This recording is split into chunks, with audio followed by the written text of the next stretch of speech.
فإذا ممكن الفارسيين بيحسدوا المسيح على حبه، على صفائه. الغيرة انه بيشوفوا هلا انه في علاقة بين يسوع والشعب. هون في هنين يسوع والشعب، في هون علاقة مثلثة ثالوثة. فإذا هنين بيغاروا من يسوع لأنه عنده علاقة طيبة مع الناس أو الناس يحبوه. هون في غيرة. هلا بأول حياة الإنسان بالأول ما في غيرة، لأنه الولد ما بيعيش علاقة ثالوثية.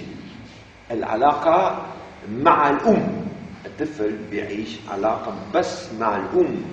فإذا بنقدر نقول إنه من الأول الطفل بيحسد أمه على شيء وهو عم بيولد، يعني الحسد موجود من الأول بحياة الإنسان، شيء أصلي.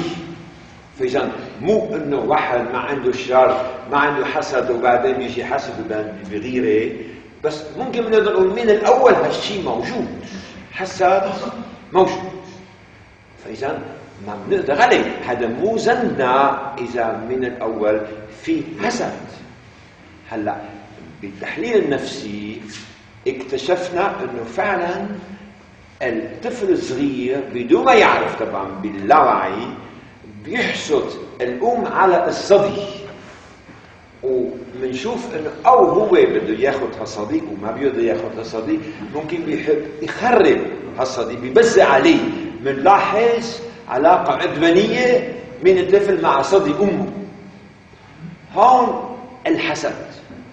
فإذا بنقدر نقول الحسد من الأول موجود بحياة الإنسان، هو بيولد مع حسد. الحسد فطري مو مكتسب. هلا الغيرة كيف؟ الغيرة تفترض 3 أشخاص، الطفل بيه وأمه. أمتى بيبلش يغار؟ ممكن بيبلش يغار إذا بيشوف إنه أمه مو لحالة إله، بس كمان في شخص ثالث. ممكن الطفل بيبلش يغار من العلاقة بين الأم والبي، بينما الطفل بده أمه لإله. هذا نعرف كمان بعقد الأديب بعدين عمره 5 سنين الولد بيغار كتير. الطفل 5 سنين الصبي بيغار من العلاقة بين بيه وأمه، وباللاوعي أو بالوعي بيحب يتخلص من بيه حتى هو يكون مع أمه بمحل البي.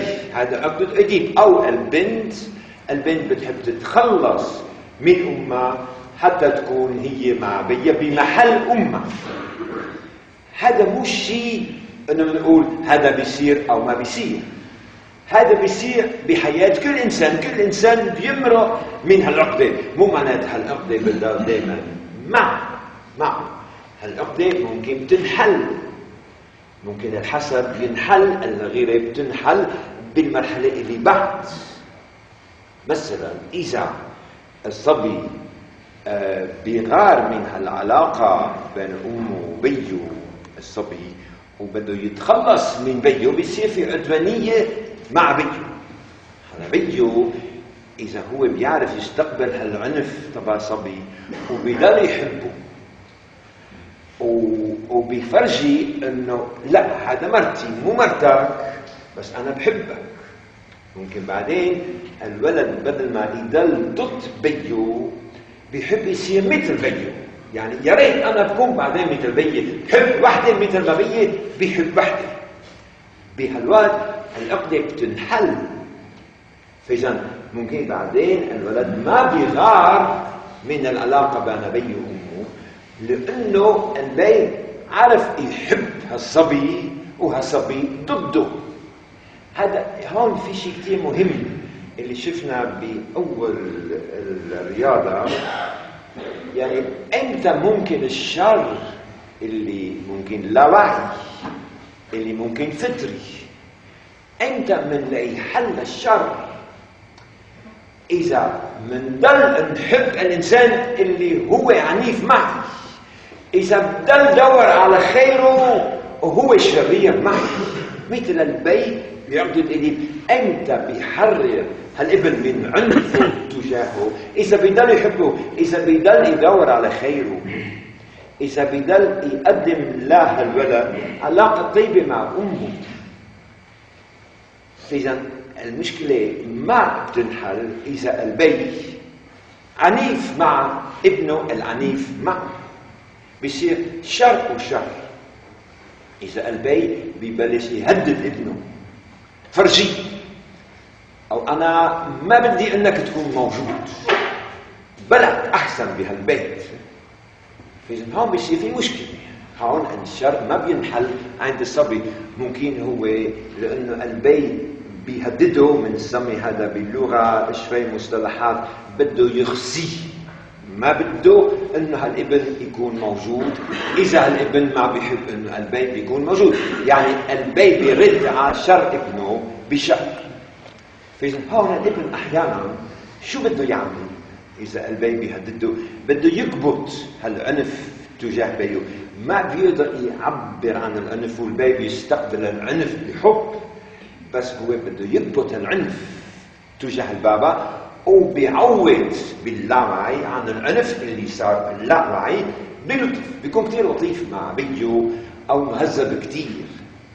بس هون في مشكلة، هون نكبت شيء باللاوعي، العنف والغيرة تبعنا بيصيروا باللاوعي، وطبعا مرتبطة بالشعور بذنب، يعني أنا بحس بالشعور بذنب.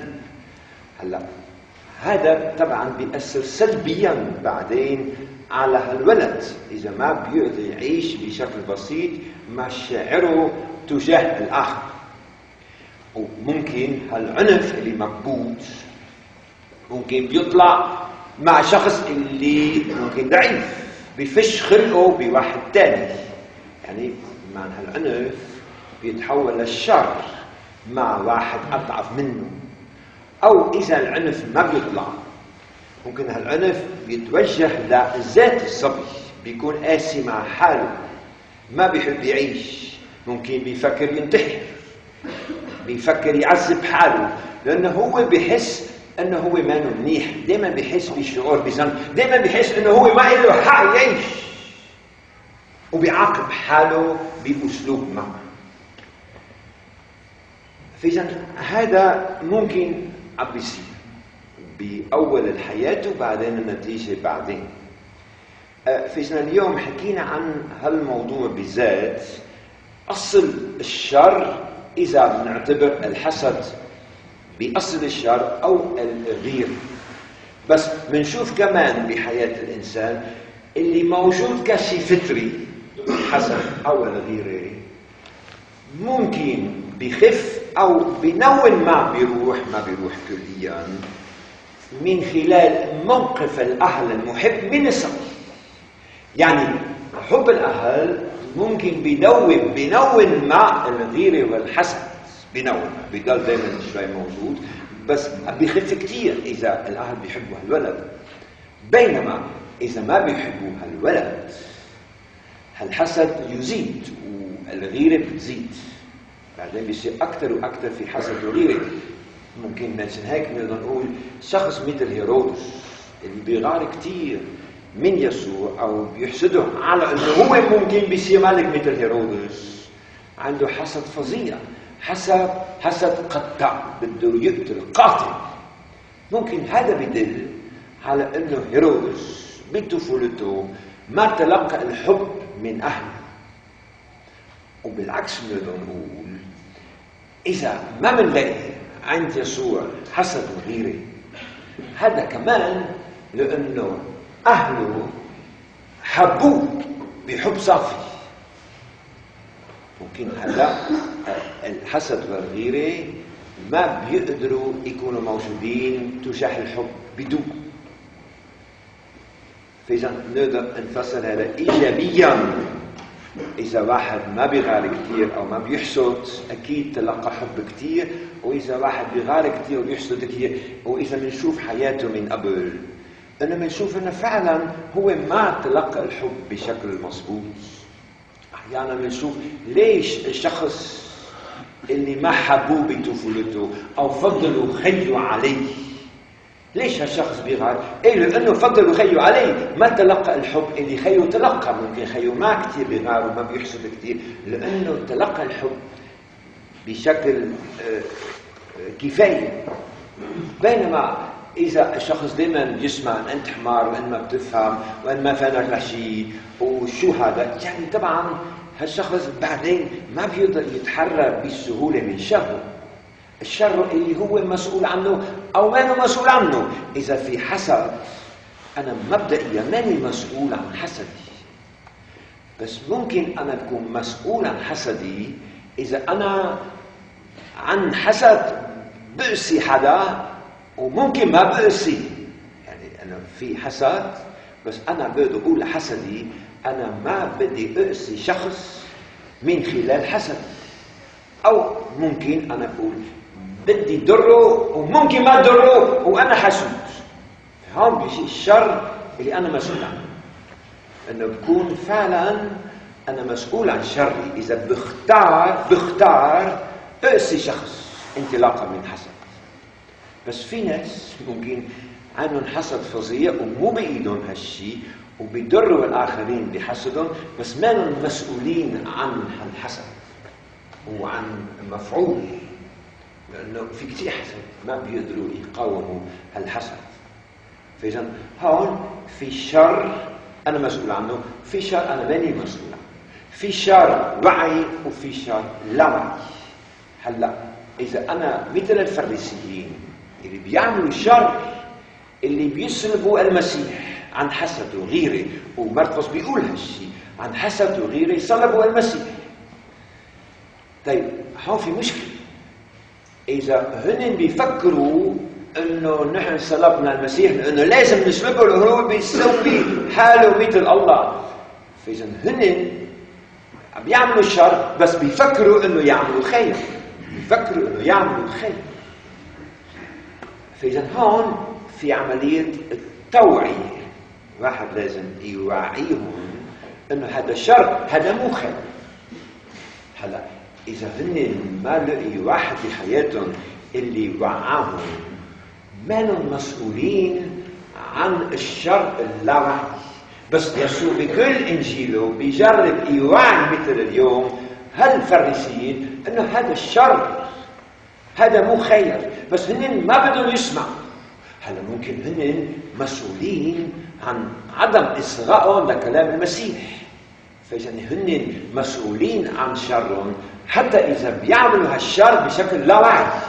ما بيعرفوا إنه هذا الشر، بس كانوا يقدروا يعرفوا لو أصغوا للمسيح، بس ما أصغوا، يعني في رفض يسوع.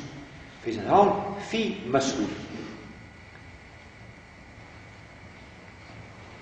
هذا كمقدمة. هلا المنبر الحر، هلا بنخلي الأمور تطلع منكم. إذا عندكم أنتم أفكار مشاركة، أهلا وسهلا بهالكنيسة. ننتظر شوي وبعدين اللي بيحبوا يحكوا شيء أهلا وسهلا.